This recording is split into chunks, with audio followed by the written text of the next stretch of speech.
trying to serve our patients to the very best of our ability, which means educating patients about their best options for correcting their vision. Chances are if you're relatively happy with your visual quality with glasses or contacts, it stands to reason that can be simulated at least that well with a surgical option. So a lot of the things that blood takes to our tissues, your tears take to your cornea. And that's why you want that cornea to be happy therapeutically. Hey everybody, and welcome to Free Range Vision. I'm Matt Jensen alongside Dr. Vance Thompson. And for nearly 2 decades, we've been pioneering in practice, business, and team leadership. We'll cover everything from the pivotal lessons we've learned to the formidable challenges we've overcome and sometimes lost to, providing you with the essential tools to steer your journey and empower your team as you venture together. So whether you're at the helm of a practice or simply striving to cultivate a stronger culture, well, you found your flock. Let's venture off the beaten path together. Welcome to Free Range Vision. Well, everybody, thanks for joining us. We're just coming back to our conversation on free range vision about refractive surgery. And the topic is LASIK dead? And like last time, I'm joined here with my friend Vance Thompson, Vance Thompson Vision and longtime friend, to talk about this important topic. And where we are, Vance, we've talked about corneal surgeries. We've talked about some implant surgeries. And I think where we're going with the conversation is LASIK has really turned into multiple procedures. And so while maybe laser vision correction might look like it's holding steady, there are other places that patients are going that might be a better option for them. And we want to make sure that people are counting that towards their kind of refractive goals for their clinics as well. Correct. Let's talk about, some people call it custom lens replacement. Some people call it RLE, but it's really it's an elective cataract surgery, but you don't have a cataract yet. How does that topic, how does that work in your practice? So, when we start looking at lens replacement, that's typically in a patient whose lens is starting to not provide that range that they used to have. And so, people talk to patients who've had cataract surgery, and that's where that lens has went to the next stage. It's not only, stiffened and it's not zooming in like it used to, but it's starting to affect image quality.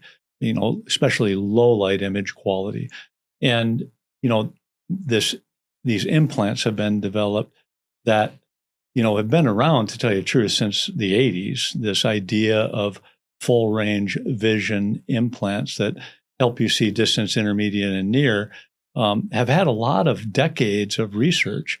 And with our world moving to more near with cell phones and computers, the companies have had a lot of motivation to put a lot of time, energy, resources into developing these advanced implants that can give you the reading range of a 32-year-old for the rest of your life.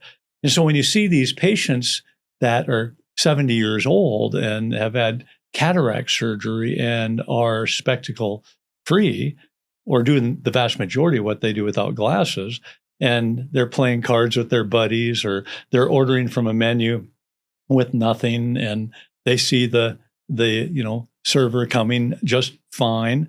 The friends that see fine at a distance, or just using readers, or are using bifocals, are like, wow, how are you doing that?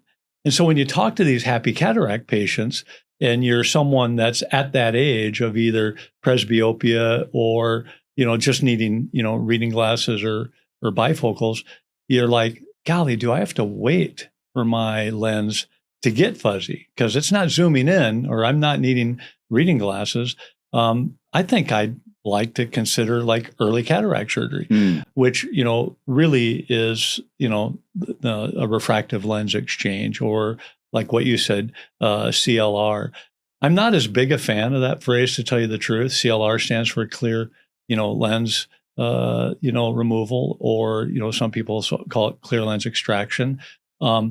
Because, when you measure the lens and you measure optical scatter, when you're getting to that reading glasses stage, it's starting to scatter light. And some people, they can still see the 20/20 line.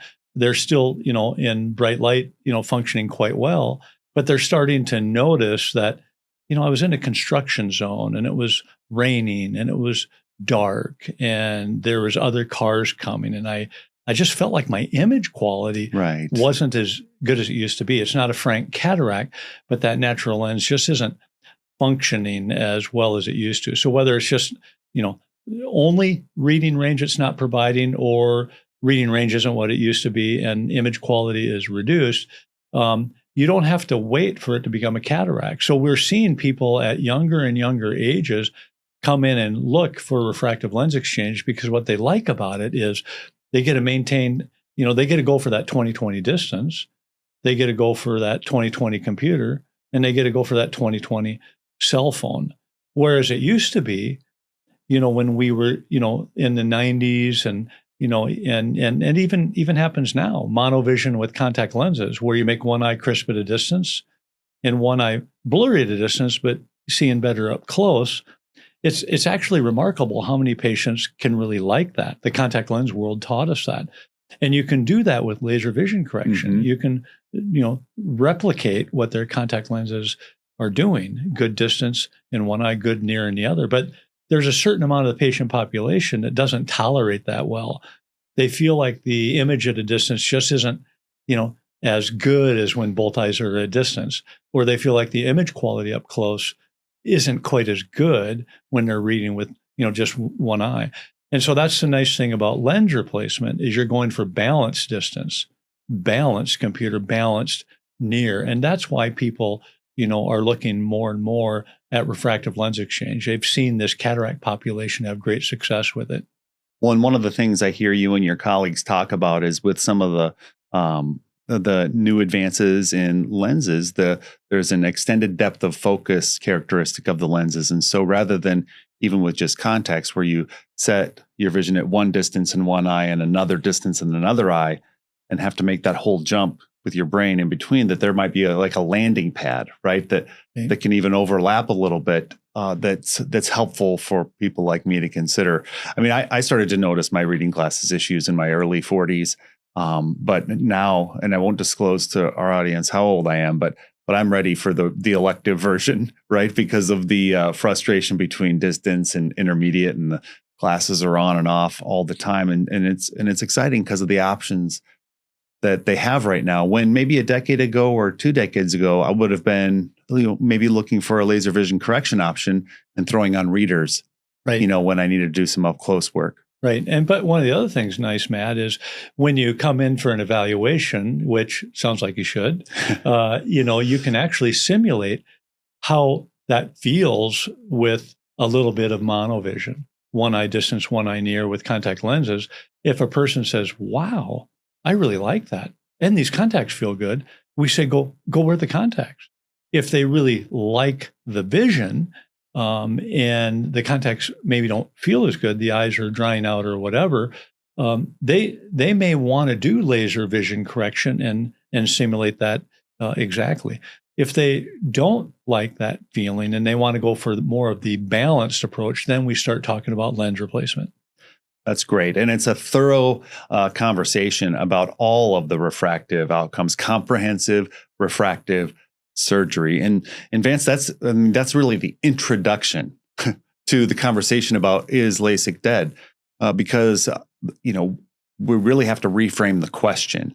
Are people less interested in seeing with some spectacle freedom than they used to be? And I would say no.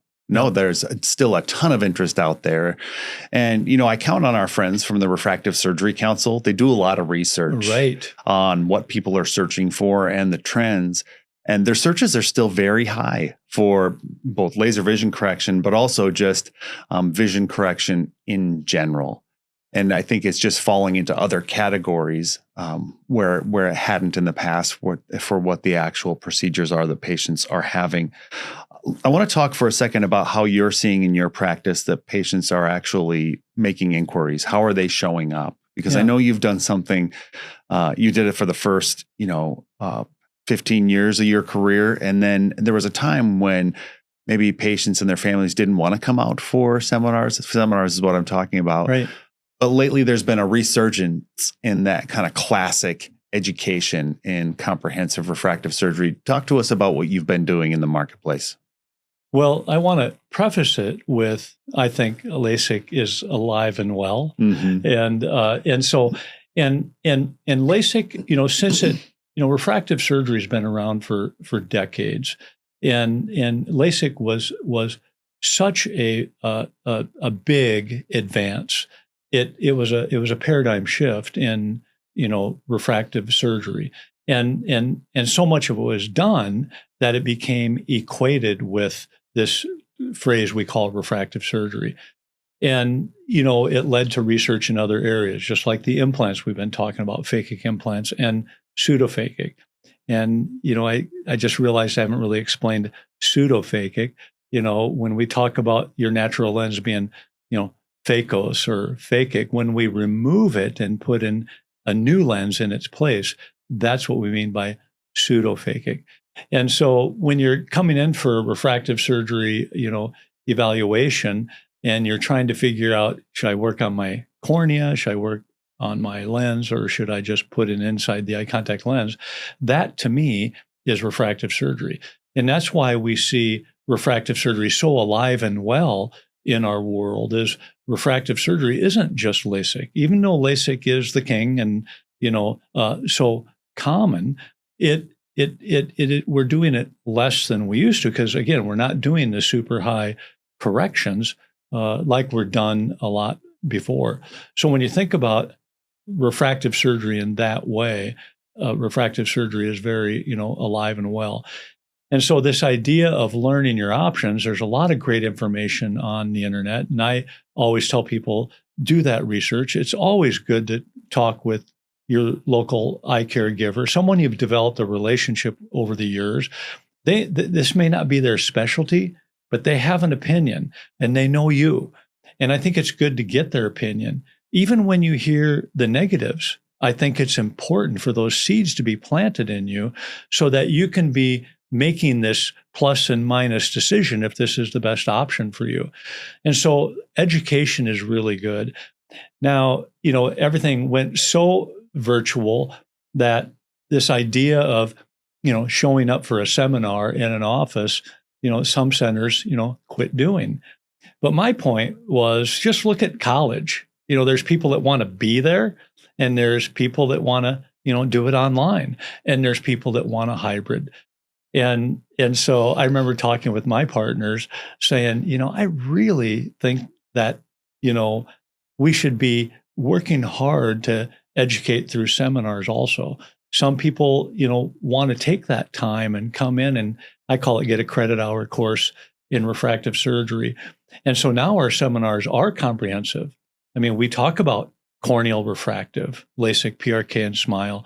We talk about phakic IOLs. We talk about lens replacement. So we have the cataract crowd along with the young crowd that's seeing great with their glasses or contacts and want to see great without them.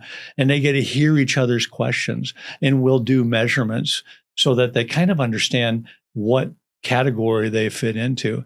And so it's a great learning experience. Nothing replaces coming in for a consultation, but the more preparation you can do for that consultation, the better. And seminars are really complementary to that preparation. Well, and I love them because it helps patients and prospects and their families understand the right questions they should be asking. Because I think for the last 20 years, we've been telling the marketplace, not we as in our practice, but the industry, all of refractive surgery has said, hey, price might be the most important thing to think about. Right. If you look at the billboards and the ads online, you'd believe that that's true. When it's actually one of the least important things to consider, you want to understand what the right things are to consider, and then see what that costs and see if that aligns with your value set. But I'd like you to talk about price for a second. And it's not by accident that we started the whole conversation by talking about tear film. What's all included? Are you going to include that in maybe your refractive price or not? Talk to us about how important price is to the LASIK or refractive surgery experience. Well, it's a really important topic, Matt, and I'm glad you asked it. I think before I talk about price, I like to, have us all acknowledge the fact that this isn't risk-free stuff. Hmm. If you choose to stick with glasses, there's certain risks that people have experienced not, having their glasses at the right time. Um, there's certain risks with contact lenses. That's why we tell people to respect them. You can get an ulcer, and you can have your sight damaged permanently. You want to, not just be doing mail order contacts and not getting a good exam. And the same thing with refractive surgery. Once you get into the realm of surgery, there's risks. And what you want to do is you want to try to minimize that risk. The worst feeling as a surgeon is to help someone go down a road to do something that makes them unhappy. So that's what we're trying to do, is to minimize that chance. And so that's where technology comes in, whether it's diagnostic technology, there's good, better, best. Hmm. Whether there's treatment technology, there's good, better, best. If you're offering multiple options, that's expensive. And so what comes with a comprehensive, using the world's most advanced diagnostics and treatment ways, comes a price tag. And that's why I've just never believed in this kind of low cost, way of doing surgery. This is a lifelong permanent vision decision. And that's why, I've, based my career on, if there's technology available to make it safer and more effective, I get it. It's an expensive philosophy for a center like me to have that philosophy, and it's expensive for a patient to come in to that philosophy. But that's also why we do it a lot. And so I think when you're thinking about price, you want to think about, what am I getting for that price? That's why I made the refractive surgery report card. Yeah, I was hoping you were going to talk about this. Good. And did the same thing. We've done the same thing in our center, the cataract surgery report card, so that, people can, do their research in an educated way with even a checklist and ask questions.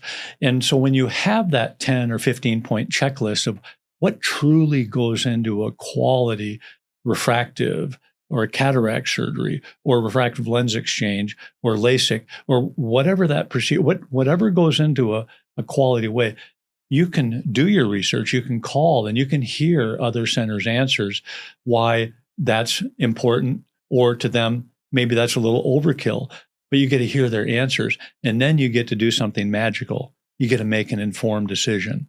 But what you don't want to do is just think based on, price, that, you're just paying more for the same thing. You can do your research and really figure out, or am I going to a quality center? Yeah, I was hoping you would reference that. And for people who want to learn more about it, they can go to your website. It's well listed there, the LASIK checklist, and then also the cataract checklist. And it's really the key points to make a quality vision correction in either of those two categories. I love how you used to call it a report card, because you would say it's not our report card, it's yours. Go around to other centers, and if they're doing 10 of the 15, but you're happy with their answers on the 5, well, now you're making an informed decision. Right? Well, you're so accurate there, Matt, and it's so important. I mean, this world has become a small place, so we get questions from all around the world, and we have patients from all around the world that want to come see us. And I always think it's good to live, near your doctor, and if you have an issue, they're there for you. So lots of times we're helping patients find someone in their part of the world that delivers care to that level. So the checklist, there's even more patients than our own that go to that website and use it. And There's other ones around the world, but doing quality research is important. Vance, I want to talk about the importance of aftercare.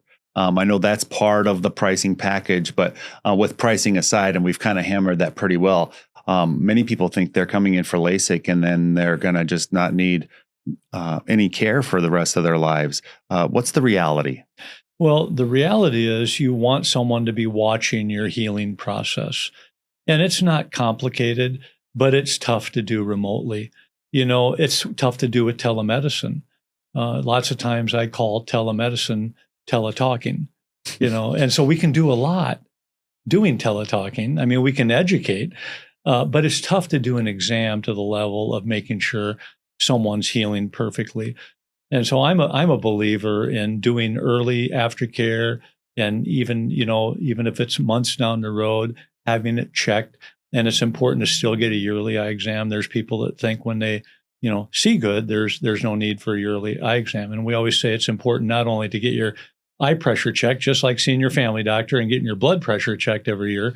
You know, that's painless if that's high and it's sitting there hurting your, you know, heart and brain and kidneys. Well, same with your eye pressure hurting your eye. That's painless typically. And so you want to be getting your eyes checked, but you also want to do it just to make sure that you're doing well. You know, for instance, in, you know, like a corneal refractive surgery or a phakic IOL, you still have that lens behind your pupil, you know, and it's oftentimes working very well when you've had LASIK or you've had, you know, a phakic IOL, for instance. And, you know, sometimes people think when they start getting into reading glasses, their LASIK or their phakic IOL wore off, Yeah, wore you off. know, when it's just the natural process of aging.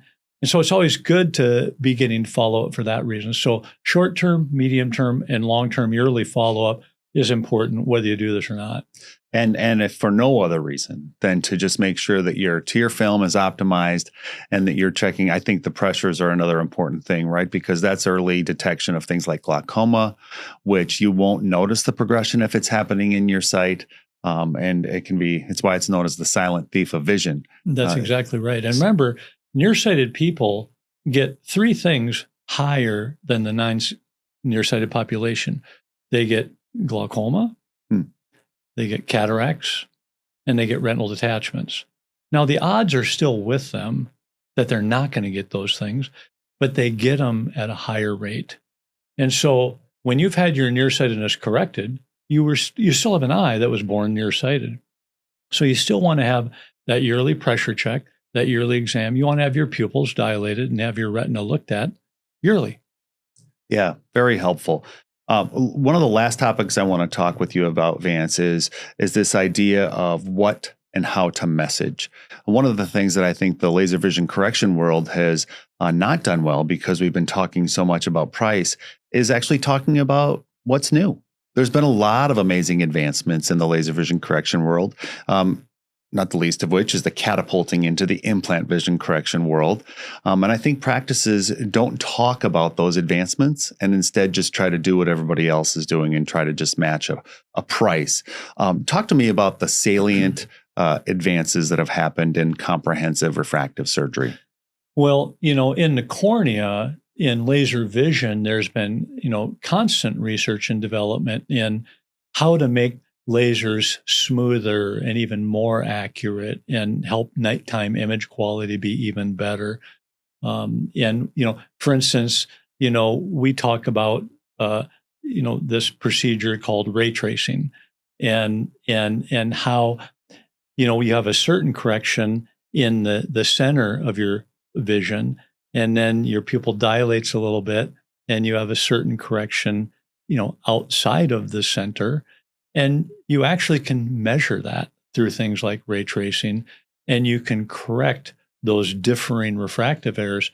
So sometimes when people, you know, are driving at night and their contacts or glasses, or even their implant or laser vision isn't as good, their pupil got bigger, they're actually measuring a little bit more nearsighted. We call it nighttime myopia. So sometimes people are less nearsighted in day vision, more nearsighted in night vision. And well, we can actually measure that, and we can now treat that. And so ray tracing, which we had the honor of doing that FDA monitored trial, and it was recently FDA approved, has been a beautiful advance. And what's really exciting also is patients, you know, who had maybe LASIK done a long time ago can oftentimes have that added. They can have that measurement and have that enhancement. Yeah. So in addition to the procedure they've already had a decade ago or what have you, and that's a good example, just one of many, where we have something material to talk to our existing patient base about, the doctor community about, and future prospects about. Laser vision correction has advanced over the past few years. There's even things that can improve your nighttime visual quality, and when driving. These are all things that can be included in messaging features, but more important than only distinguishing by price. Correct. Vance, we've covered a lot of ground, and there's no doubt in my mind this is going to turn into a multi-part session. But I think it's one where people are going to want to reference back to it for, talking things over with their teams, reminding themselves about how to position with things like price, or how to message on things like, comprehensive refractive surgery. But I'm grateful that you would walk us through all of the different stages of that. And I think we can agree, laser vision correction, LASIK, it's not dead.